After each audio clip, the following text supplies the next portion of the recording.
I stated Friday afternoon. Go look at it. It's documented on the channel. USC's biggest problem is they have a great offense and a terrible defense, and that's a recipe for failure in the sport of college football.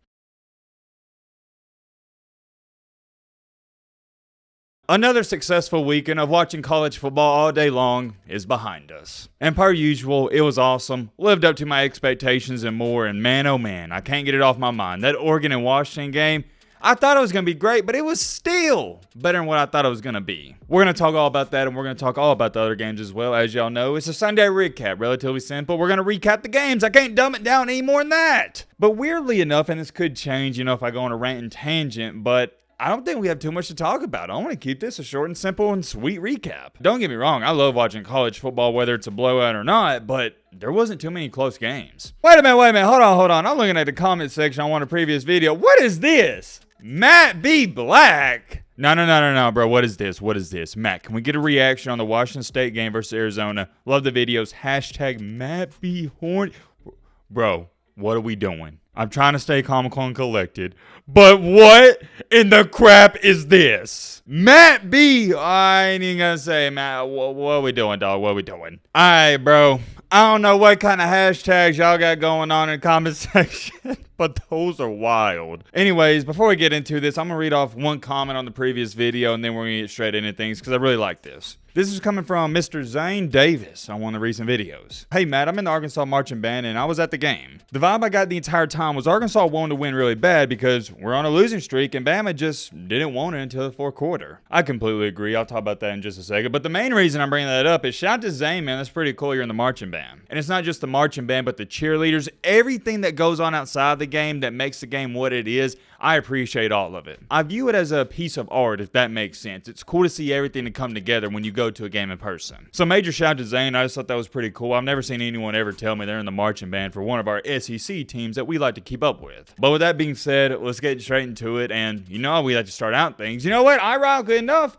let's start out with Arkansas and Alabama. Yeah, that's an 11 a.m. game. I had everybody tweeting at me after the game. Oh, man, I can't believe Alabama only won by 3 points. Oh, Alabama's washed up, blah, blah, blah, blah, blah. Shut up. I myself am not shocked by this outcome whatsoever because Arkansas, yeah, they're 2-5, but look at their losses. Every single loss, it ends this way. I'm going to remind some of y'all, they were beating LSU and Ole Miss in the fourth quarter. Those are two top 20 teams. Arkansas is not a bad team, and that's going to sound crazy to people. I know, because you're going to say they're 2-5. I get your argument. But look at their body of work. They have played with all these other good teams. The only problem with Arkansas is they lack a little bit of talent and a little bit of depth, and their offensive line is atrocious. And you could also argue and say that Sam Pittman, he's not a very good coach, but that's a different conversation for a different day. I like the guy, but I don't know if he's the right fit. It doesn't even sort of feel like, it does feel like to me, that Arkansas has wasted KJ Jefferson's career. It's a flat-out shame because if KJ Jefferson was playing for Alabama, he'd be up for the Heisman in some people's eyes.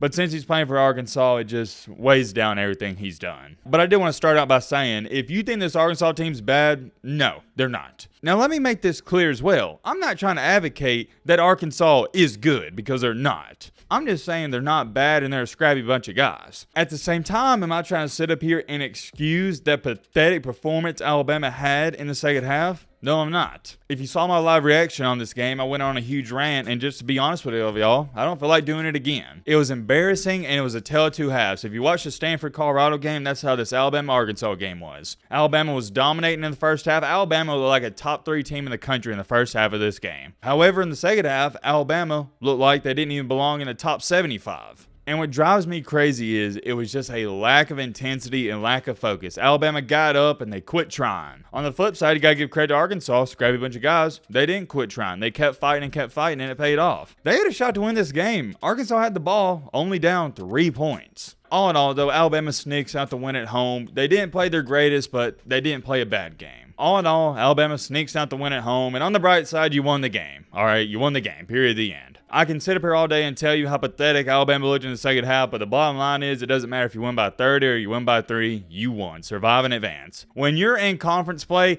that's all you try to do. Survive and advance, because it's a gauntlet in the SEC. And we did just that. I'm proud that we had the resiliency to win the game, but I'm not proud at the effort in the second half. We got to be better in that, and the reason I'm upset about this is because I know we can be better in that. And the funny thing about this Alabama team is you look up, as bad as we've looked this year, as much as we don't look like we're a finished product, we're still having snapping issues.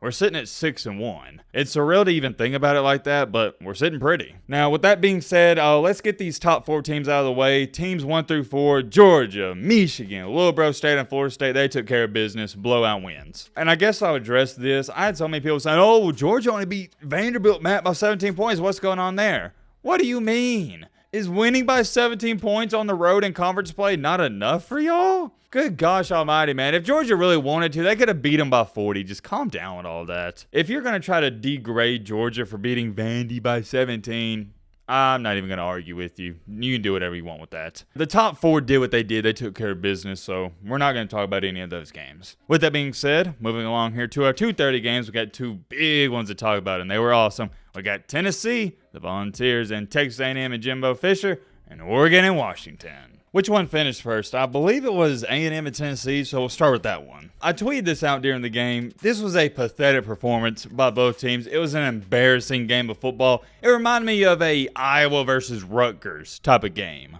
Bad offense, sluggish, and all in all, a boring watch if you don't care for any of these teams. For me, at least, I'm a college football fan, so of course, I was fully engaged and I loved every second of it. But for your casual fan out here, or if your girlfriend's watching the game with you, nah, she had no interest in this whatsoever, and I get it. And if you watch this game, you know exactly what I'm talking about. It was not a clean football game. A&M had 11 penalties, and Tennessee had 12. To go on top of that, Tennessee's quarterback had 1 interception, costly one at that, terrible pass, and Max Johnson, the quarterback for Texas A&M, had 2 INTs late in the 4th quarter. It was bad offense for both teams, and I guess you could chop it up to, if you want to say this, it was a good defensive effort, but I'm sort of in the line of I think it's a combination of both. And what shocked me in this game, I was telling one of my buddies this, is I can't believe the success that Tennessee had on the ground. I stated this since last year. Tennessee's rushing attack is one of the most underrated aspects of their game. They led the SEC. They was one of the best teams in the country last year rushing. But everybody was confused by it because when you brought up Tennessee last year, you just thought of, oh, Hendon Hooker, Jalen Hyde, and they want to pass the ball. No. They want to run the ball first to open up the passing game. That's the biggest misconception out there that people have with this Josh Heupel-led offense. They want to establish and utilize the run game first. Then when you start creeping up, boom, that's when they take the deep shot. And I'm impressed. I'm extremely impressed because Texas A&M arguably has one of the best front sevens in all college football. This is the same Texas A&M defensive line that held Alabama to 23 rushing yards, guys. 23. And you know what Tennessee did? They went out here and ran the ball for 232 yards. 232. Look at this stat line right here from Joe Milton. If I were to show you this Thursday or Friday night, what would you have thought the outcome would have been? I guarantee you everybody's like, yep, A&M won by 14 points. But that didn't happen. Joe Milton did not play good whatsoever. Only had 100 passing yards, and Tennessee won the game. Crazy. And if I was a Tennessee fan, I don't know how I'd be feeling heading into Alabama. It's a bittersweet feeling. Because, yeah, you won the game, but Joe Milton doesn't look good. I'd say right now in the Alabama-Tennessee game, Alabama has a better quarterback in Jalen Milroe. That's not me sitting up here praising Jalen Milroe because he's not all that, but Joe Milton looks worse. But on the flip side of it, you got to be somewhat proud that you beat a tough A&M team and your rushing attack looks awesome. But I got bad news for Tennessee. If you think you're going to run for 232 yards in Alabama's defense, you're in for a rude awakening, buddy. I'm going to let you know right now. That won't happen. Won't. Tennessee pulls out the win. The biggest storyline from this game is Tennessee's rushing attack and A&M's offense fails to put up points. Another 8-4 year incoming for Texas A&M and Jimbo Fisher. What's new? Moving along here, though, to our Oregon and Washington game. Man, this was a game. Completely different from the Tennessee and Texas A&M game. This was all offense. And I feel bad for Oregon. I really do because I thought they outplayed Washington in this ball game, and they lost. Oregon's offense did everything they could, and there was 3 fourth downs they went for, and they didn't convert. And, of course, hindsight's 2020, but looking back on it, if you were to just get one of those 4th downs, you win the ball game. But they couldn't get the 4th down conversion, and then the kicker at the end of the game missed the field goal, and it's not like that field goal kick would have won the game. You still would have had to win to overtime with Washington having all the momentum in the world. The only thing that caught me by surprise in this game is I thought Oregon's defense would be a little bit better. Washington is everything I thought they were heading into this game. They played exactly like I thought they would.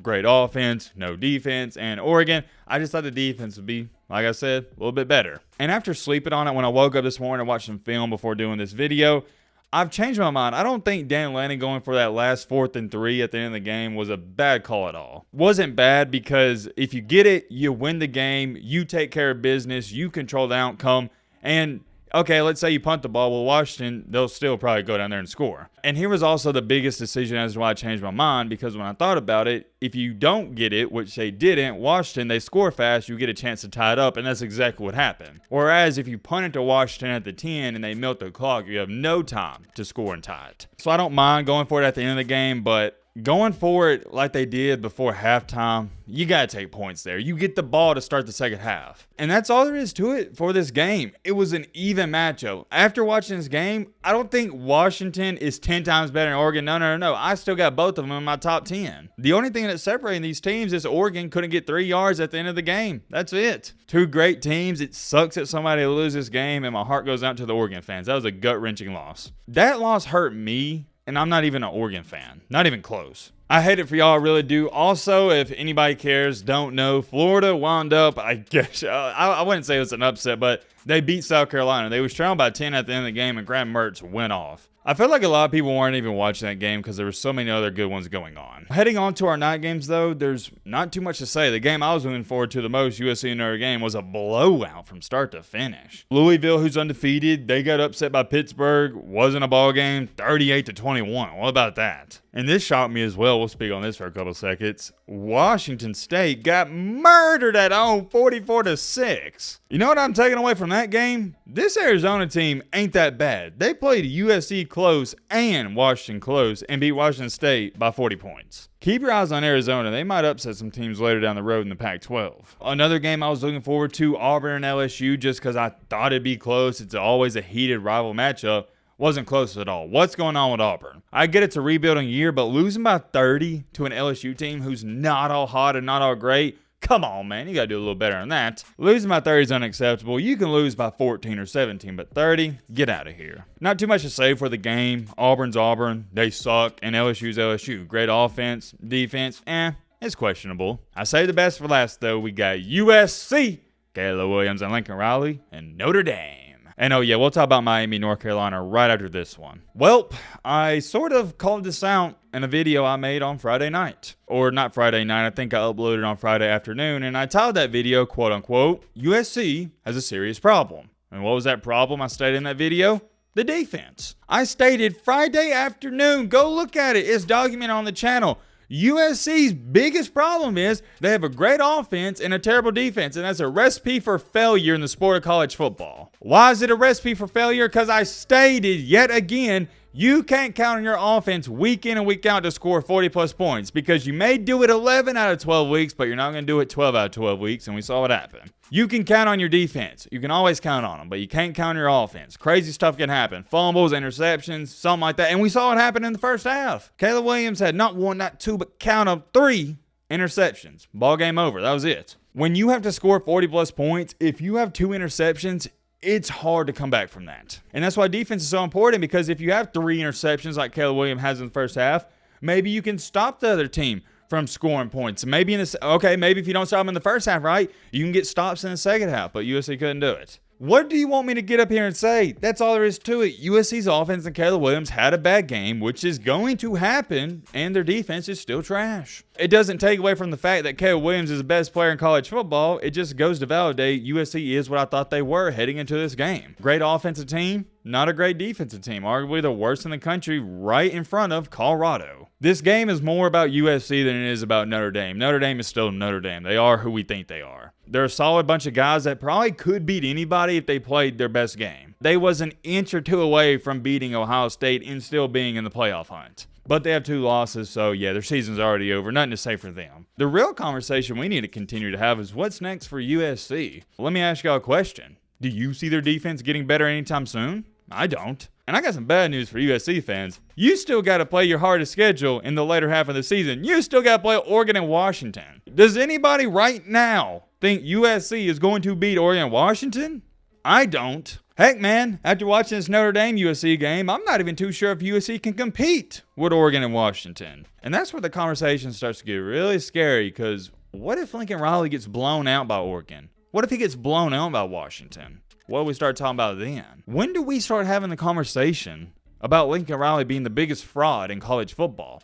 I'm asking y'all. I'm ready for it. And the crazy part about it is I have backed him up. I've taken heat for backing him up, but I'm not backing him up anymore. It's not a coincidence that everywhere he goes, his defense sucks. It's simple. All he cares about is offense. Done. End the conversation. That's it. It's a dang shame that Caleb Williams' college football career is being wasted in this fashion. It's a shame that he's going to leave college football with 0 national championships. Same thing for CJ Stroud. That's all I got for that game. Last but not least, Miami, North Carolina. Come on now, what do y'all want me to say about this? Did anybody actually have Miami win this game? I didn't. After watching what they did against Georgia Tech, no way I had them win this game. They was competitive. They tried to keep it close, but it's North Carolina, man. They're a better football team. Biggest storyline from this game is our boy Tez Walker's back, and I'm just happy for him. 3 touchdowns. North Carolina, they're a better team. Miami's season ended last week. After that blunder they did, I've already given up on Miami. I don't even want to talk about them. It disgusts me. Every time I see their name, that's all I can think about, that blunder. And we do have some Missouri fans, so I'll talk about this for a split second. What about that comeback win against Kentucky? You're down 14-0, you got your punter throwing a 50-yard bomb, and you win on the road 38-21? Put Missouri back in the top 25. Missouri might be Georgia's biggest test in the SEC, because I don't think Tennessee's their biggest test. Tennessee doesn't even have a shot against Georgia. No way. No way, no way, no way. Not a single chance. Not going to happen. Missouri, though? Maybe. DJ Ugabadoogie did beat UCLA, in which I picked him to win. No shocker there. UCLA's quarterback, 3 interceptions. That's not going to get the job done. And that's it, man. That's it. I'm extremely curious. Let me know your thoughts down below. I had an awesome weekend interacting with you guys on Twitter. By the way, if you want to interact with me during the games, go follow me on Twitter. Dude, we got one of the funniest Twitter communities out there. It's not even close. But yeah, that's all I got. Let me know your thoughts down below. But